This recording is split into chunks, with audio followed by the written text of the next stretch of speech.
భాగ్యనగర్ గణేష్ సేన పెద్దలందరికీ నమస్కారం తెలియజేసుకుంటున్నాను. అదేవిధంగా ఇక్కడికి వచ్చేసిన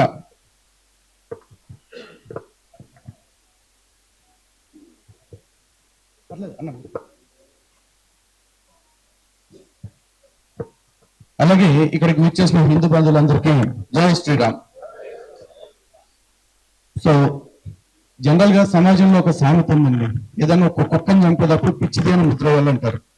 కర్మ ఏంటంటే మనం పిచ్చి కుక్కల్ని బయట పెట్టడానికి, చంపడానికి కాదు, చంపేంత దాకా మనం ఇంకా తయారవ్వలేదు, బయట పెట్టడానికి ట్రై చేస్తుంటే మిగిలిన పిచ్చి కుక్కలు అన్ని వచ్చేసి మన మీద దాడి చేస్తా ఉన్నాయి.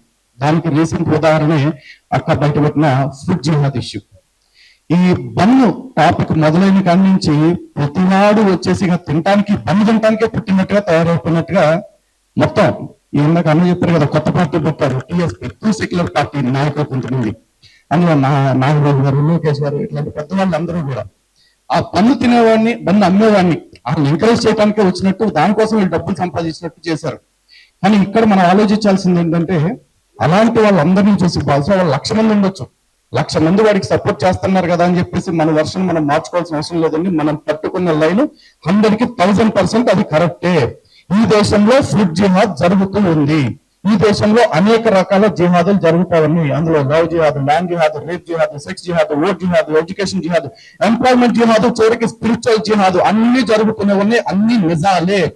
ఇది సెక్యులర్ కళ్ళద్దాలు పెట్టుకుని చూసుకునే కొంతమంది నాయకులకి లేకపోతే కొంతమంది పెద్దలకి కనపడకపోవచ్చు, కానీ ఇది జరుగుతుందన్నది నిజం. కాకపోతే మనం మర్చిపోతున్న ఇంకొక నిజం ఏంటంటే, ఈ పేర్లన్నిటి చివర మనం జిహాద్ మాత్రమే తగిలించామండి. సేమ్ పదాలకి క్రూసైడ్ కూడా తగిలించవచ్చు.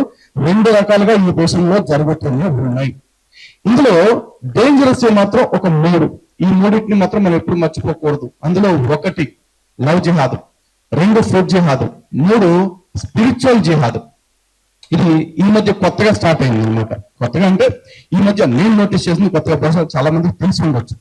ఇందులో ఫుడ్ జిహాద్ గురించి అయితే పెద్దగా మాట్లాడుకోవడానికి ఏం లేదు, ఆల్రెడీ మొన్న ఎక్స్పోజ్ చేస్తారు. వాళ్ళ బతుకంతా బండారం బయట పడిపోయింది. అలాగే హలాల్ విషయంగా చూసుకున్నట్లయితే ఈ దేశంలో ఎవరికి నచ్చిన ఆహారం వాడు తినొచ్చు, అలాగే ముస్లింకి నచ్చిన ఆహారం ముస్లిం తినొచ్చు నిరభ్యంతరంగా. కానీ వాడికి నచ్చిందే మనం కూడా తినాలి అనే పరిస్థితి తెచ్చేశారు ఈ దేశంలో. ఎందుకంటే ఒక మెక్డీకి వెళ్ళినా లేకపోతే కేఎఫ్సీకి వెళ్ళినా ఎక్కడికి వెళ్ళినా బోర్డులు పెడతారు, these are only halal food అని చెప్పేసి. అరే నేను హలాల్ తినను, వాడికి నచ్చిన వాడు తినవచ్చు, కానీ వాడికి నచ్చింది నేను తినాలి అని చేయటం నా మీద జరుగుతున్న దాడి కాదా? నా హక్కుల మీద జరుగుతున్న దాడి కాదా? మరి దీని గురించి ప్రశ్నిస్తుంటే ఒక్కొక్కరికి సడన్ గా సెక్యులరిజం గుర్తొస్తుంది. నా హక్కుల గురించి పట్టించుకునేవాడు, మాట్లాడేవాడు ఒక్కడో లేడు. కాకపోతే యాక్చువల్లీ సమయాభావం ఉంటే వల్ల కొంచెం తొందరగా ముగించాల్సి వస్తుంది కాబట్టి క్లుప్తంగా చెప్తున్నాను. కొంచెం దీన్ని ఎలాబరేటింగ్ ఒక డే లాంగ్ ప్రోగ్రామ్ పెట్టుకుంటే అప్పుడు అన్ని వివరంగా మాట్లాడుకోవచ్చు. 2వది లవ్ జిహాద్. లవ్ జిహాద్ గురించి మాట్లాడుతూ ఇప్పుడే దేవికక్క ఒక రేటు చెప్పారు, 6 లక్షలు 7 లక్షలు అని చెప్పేసి. అక్కడ రేట్లు మారిపోయినాయి, అప్డేటెడ్. ఎందుకంటే ఈ మధ్య మన ఆఫీస్ లో రెగ్యులర్ గా కౌన్సిలింగ్ ఇస్తా ఉన్నాం కదా. కర్మ ఏంటంటే ఇప్పుడు నాకు ముందుగా మైక్ అడగటానికి కారణం ఏంటంటే, ఇక్కడికి వచ్చాక ఒక లవ్ జిహాద్ కేసు వచ్చింది. ఆఫీస్కి వెళ్ళి ఇప్పుడు కౌన్సిలింగ్ ఇవ్వాలి. రెగ్యులర్ గా మా పేరెంట్ కౌన్సిలింగ్ ఇస్తూ ఉంటారు ఈ లవ్ జిహాద్ ఇష్యూస్ లో. మొన్న ఒక 2 వీక్స్ బ్యాక్ ఒక కేసు వచ్చింది. అమ్మాయి రజకుల అమ్మాయి, అంటే బీసీ కమ్యూనిటీ. వాళ్ళ నాన్నగారు వాళ్ళ అమ్మగారు ఒక బిల్డింగ్ లో వాచ్మెన్ గా చేస్తున్నారు. ఆ అమ్మాయికి లవ్ చేసిన తురకోడి ఇచ్చిన ఆఫర్ ఏంటంటే, మన ఇద్దరం పెళ్లి చేసుకుంటే 15 లక్షలు వస్తాయి, 5 lakhs నీ పేరు మీద పెట్టేస్తా. ఎవరిని ఊహించారా? అంటే మనం ఇప్పటిదాకా ఏమనుకుంటున్నాం, ఆడవాళ్ళకి రేట్లు గట్టి అమ్ముతున్నారు అనుకుంటున్నాం. వాడు రేటు గట్టి కొనుక్కోవడానికి రెడీ అయిపోయాడు, మన వాళ్ళు అమ్ముడుపోవటానికి రెడీ అయిపోతున్న వాళ్ళు కొంతమంది ఉన్నారు. ఎందుకంటే వాళ్ళకున్న ఆర్థిక ఇబ్బందులు. ఇక 2వది, వీళ్ళు కౌన్సిలింగ్ ఇచ్చేస్తాం, మనం అలాంటి వాళ్ళు కౌన్సిలింగ్ సెంటర్స్ చాలా మంది పెట్టుకున్నామని తెలిసి వాళ్ళు ఏం చేస్తున్నారు, ముందరి కాళ్ళకి బంధం వేసేస్తా ఉన్నారు. ఒక అమ్మాయి వచ్చింది, వాళ్ళు రాజ్పుత్స్ అంటే రాజస్థాన్ నుంచి ఇక్కడి నుంచి వలస వచ్చి ఇక్కడ బ్రతుకుతున్నారు, పేదవాళ్ళే. వాళ్ళ తమ్ముడి క్లాస్మేట్ ఈ అమ్మాయిని లైన్ లో పెట్టాడు. ఈ అమ్మాయికి 21 సంవత్సరాలు, వాళ్ళ తమ్ముడికి 19 సంవత్సరాలు. నిజానికి ఈ పెళ్లి చట్ట ప్రకారం చెల్లదు, ఒకవేళ అమ్మాయి చేసుకోవాలనుకున్నా కానీ ఆ అమ్మాయి వాడికి 21 వచ్చేదాకా నేను వెయిట్ చేస్తాను అంటుంది. వాళ్ళ తమ్ముడి వయసు ఉన్న వాడితో. వాళ్ళ నాన్న, వాళ్ళ అమ్మ, ఆ పాప, వాళ్ళ అక్క 4 కూర్చుని ఉంటే నేను మా అక్క కౌన్సిలింగ్ ఇస్తుంటే అక్క చెప్పారు, అమ్మాయి ఇక్కడ నికా హలాల్ అనేది ఉంటుంది తెలుసా, అక్కడికి వెళ్తే నువ్వు నీ భర్తతోనే కాదు ఒక్కొక్కసారి నీ మరిదతోటి నీ మామతోటి కూడా సంసారం చేయాల్సి రావచ్చు. అంటే తండ్రిని పక్కన పెట్టుకున్న పాప ఏమందంటే, చేస్తా నా ఇష్టం, నీకెంత నొప్పి అని. అంటే వాళ్ళు ఏ లెవెల్లో వాళ్ళకి ట్యూనింగ్ ఇస్తున్నారో చూడండి. ఇది జస్ట్ కేస్ స్టడీస్, కొన్ని శాంపిల్స్ మాత్రమే అండి. ఇట్లాంటివి చాలా దారుణమైన కేస్ స్టడీస్ చూస్తూ ఉన్నాను. కొన్ని చోట్లయితే తల్లిదండ్రులు చచ్చిపోమని వాళ్ళు ఇంకో 10 ఏళ్ళకైనా చచ్చిపోతారు, బట్ ఐ హావ్ ఫ్యూచర్ అని చెప్పేసి అంటున్న వాళ్ళు ఉన్నారు. ఇలా చెప్పినామా ఒక తహసీల్దార్ కూతురు ఈ మాట అనేది, చచ్చిపోతే చచ్చిపోని అని చెప్పేసి అంటారు తల్లిదండ్రులు. ఇవన్నీ మన చుట్టూ జరుగుతూ ఉన్నాయి. కాకపోతే లవ్ జిహాద్ లో ఉన్న ఇన్ని యాంగిల్స్ మనకి తెలియటానికి టైం పడుతుంది అంతే. ఇక మూడోది స్పిరిచువల్ జిహాద్.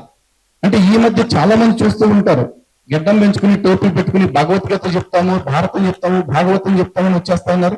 ఇంకొంతమంది అయితే మేము క్రిస్టియన్ గా పుట్టాము కానీ భగవద్గీతం చదువుతాం, భాగవతం చదువుతాం అని చెప్తున్నారు. వీళ్ళందరినీ చూసి అరే వాళ్ళు ఎంత మంచివాళ్ళు, ఇందులో కూడా మంచి వాళ్ళు ఉంటారు అంటారు. అసలు ఫస్ట్ ఆఫ్ ఆల్ క్రిస్టియన్స్ లో ముస్లిమ్స్ కూడా చెడ్డోళ్ళు ఉన్నారని మనం ఎప్పుడైనా అన్నామా? మనం ఎప్పుడైనా అంటామా? అందులో చెడ్డోడు లేడు, మంచోడు లేడు. వాడు క్రిస్టియన్లు, వాడు ముస్లింలు అంతే. వాడికి వాడి మత గ్రంథం ఏం చెప్తుందో అదే చేస్తాడు. కానీ వాళ్ళలో కొంతమంది మంచిగా కనిపిస్తారు కదా.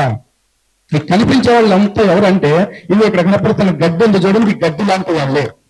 అందులో చెడ్డ వాళ్ళు అంటే ఎవరు అంటే, ఆ గడ్డిలో దాక్కుని తిరిగే పాములు అంటే చూసారా, ఆ పాముల యొక్క విషతత్వాన్ని దాచిపెట్టే పచ్చని మొసిగే ఈ గడ్డి, మంచితనం అనేది.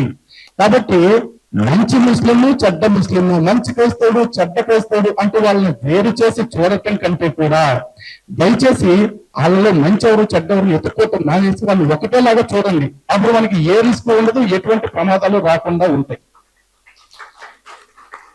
ఇక లాస్ట్ అన్నిటికంటే మనం జాగ్రత్తగా ఉండాల్సింది ఏంటంటే కెమోఫ్రాజ్ జిహాద్. అంటే ఇప్పుడు మన వాళ్ళు బయట పెట్టారు దమ్ జిహాదు, లేకపోతే ఫుడ్ జిహాదు, ఇంకోటి ఏదో. దీన్ని అడ్డం పెట్టుకునే వాళ్ళు కొత్తగా ఏం వస్తారు అంటే, నా పేరు రవి కాదన్నా, నా పేరు రమణ లేకపోతే నా పేరు రామారావు అని చెప్పి స్టార్ట్లు వేసుకుని వస్తారు. ఇది చూసి మనవాడే కదా అని చెప్పేసి తింటాం, లేకపోతే బతకటం సాగటం తర్వాత. కానీ వాళ్ళ వ్యక్తుల్ని అర్థం చేసుకోండి. ఇది ఫుడ్ విషయంలో, లవ్ జిహాద్ విషయంలో కూడా గతంలో జరిగింది. దీన్ని గ్రూమింగ్ జిహాద్ అంటాం.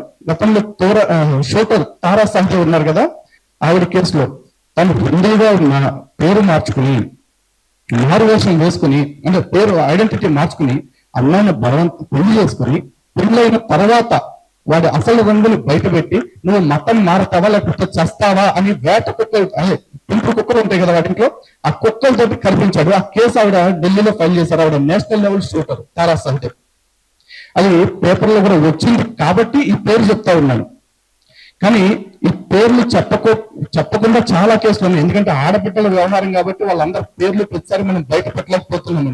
కానీ ఇలాంటి కేసులు వారానికి 2-3 కేసులు మన దగ్గరికి వస్తా ఉన్నాయి. నెలకు 10 కేసులు యావరేజ్ వస్తా ఉన్నాయి. కానీ అత్యంత దౌర్భాగ్యకరమైన విషయం ఏంటంటే, వారానికి మన దగ్గరికి నెలకు 10 కేసులు వచ్చినాయి అంటే అందులో 7 కేసులు 6 కేసులు అచ్చగా బ్రాహ్మణ ఆడపిల్లల్ని టార్గెట్ చేసుకుని వస్తా ఉన్నారు. ఎందుకు ఈ దుస్థితి వస్తా ఉంది మనకి అంటే, మనం వాళ్ళందరికీ కూడా ప్రశ్నించి ఏ దేవుడు లేకపోతే ఏ పూజ ఏం చెప్తున్నాం కానీ మన చుట్టూ కాచుకోవాల్సిన శత్రువులు ఎవరు, వారితో మనం ఎలా డీల్ చేయాలి ఇది మనం చెప్పట్లేదు. అలాగే చాలా మంది లవ్ జిహాద్ గురవుతున్న ఆడపిల్లలు కూడా మన దగ్గరికి వచ్చినప్పుడు వాళ్ళు ఏ కారణంగా లవ్ జిహాద్కి అట్రాక్ట్ అవుతూ ఉన్నారు అంటే, వాళ్ళంతా చిన్నప్పటి నుంచి తలనొప్పి వస్తే, జ్వరాలు వస్తే తర్కాలకు తీసుకెళ్లే పరిచి ఒకళ్ళు. రెండో వాళ్ళు వచ్చేసి ఇక ఇక్కడ కొంతమందికి నచ్చొచ్చు, నచ్చకపోవచ్చు. ఆ దేవుడు ఈ దేవుడు అంతా ఒకటే, సబ్కా మాలిక్ ఏకే అని చెప్పుకునే బ్యాచ్ ఎవరైతే నమ్ముతారో అలాంటి బ్యాచ్ బారిన పడుతున్న వాళ్ళే. ఇది ఎవరికి నచ్చినా నచ్చకపోయినా, ఎవరు నమ్మినా నమ్మకపోయినా జరుగుతున్న నిజము. చెప్పటం నా బాధ్యత కాబట్టి, నిజం నిష్కర్షగా ఉంటుంది కాబట్టి చెప్పాల్సింది చెప్పేశాను. దయచేసి అర్థం చేసుకోండి. ఇదే విషయాలు వీలైనంత మందికి మీరు చెప్పండి, మీ ఛానల్స్ ద్వారా చెప్పండి, మీకు వ్యక్తిగతంగా కలిసినప్పుడు కూడా చెప్పండి. ఎందుకంటే మన ఆడబిడ్డలు, మనం పంచమాన కేంద్రాలు చెప్పుకుంటాం. ఆ మాన కేంద్రాలు అన్నిటికంటే గొప్పగా మనం గౌరవించుకోవాల్సింది, మనం కాపాడుకోవాల్సింది ప్రస్తుతం మన ఆడబిడ్డల్ని. మన ఆడబిడ్డల్ని కాపాడటానికి ప్రపంచంలో మనం తప్ప ఎవడు లేడు, ఎవడు రాదు. కాబట్టి అవసరమైతే మనం కంటలుప్పుదా లేకపోతే కట్టెత్తుదాం, ఏదైనా చేద్దాం. జై శ్రీరామ్.